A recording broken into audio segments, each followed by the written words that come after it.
মানে প্রতি বছরই শেহজাদের জন্মদিন আসলে শাকিব খানের সাথে শেহজাদকে দেখলে অপু বিশ্বাসের এক একটা ড্রামা ক্রিয়েট করাই লাগে। এটা যেন নতুন কোনো কিছু নয়। তবে কি বুবলিকে উদ্দেশ্য করে ড্রামা কুইন বলে পোস্ট করেন অপু বিশ্বাস?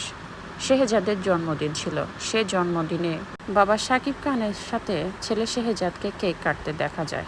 তারপর পরেই অপু বিশ্বাস কালো ড্রেস পরা কয়েকটি ছবি পোস্ট করার মাধ্যমে ড্রামা কুইন না সেজে বরং সত্যিকারের কুইন সাজার কথা বলেন, যা অনেকে মনে করেছেন হয়তো বুবলিকে উদ্দেশ্য করে তিনি এমন পোস্ট করেছেন।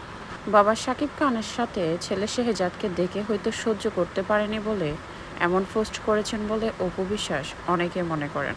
অবশ্য এটা মনে না করার কোনো কারণই নেই, কারণ এর আগে অপু বিশ্বাস অনেকবার শেহজাদকে নিয়ে বাজে মন্তব্য করেন। এমনকি শেহজাদের সাথে বাবা শাকিব খানের সম্পর্ক খারাপ করার পেছনে অপু বিশ্বাসকে দায়ী করেন মা বুবলি।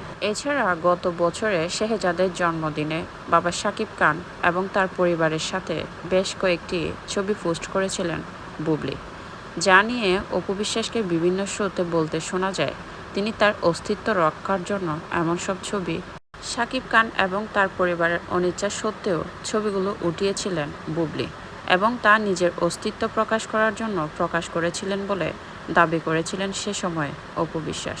মানে প্রতি বছর শেহজাদের জন্মদিনের সময়ে বিভিন্ন পোস্ট কিংবা বিভিন্ন ধরনের মন্তব্য করতে দেখা যায় অপু বিশ্বাসকে।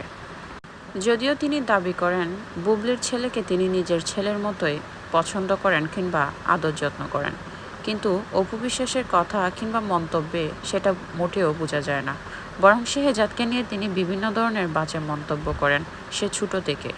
তাই অপু বিশ্বাসের বলা কথা ও কাজের সাথে কখনোই মিল খুঁজে পান না হয়তো বুবলি তার সন্তান শেহজাদকে দিয়ে প্রতি বছরই অপু বিশ্বাসের ছেলে জয়ের জন্মদিনে উইশ করার ভিডিও কিংবা পোস্ট করেন।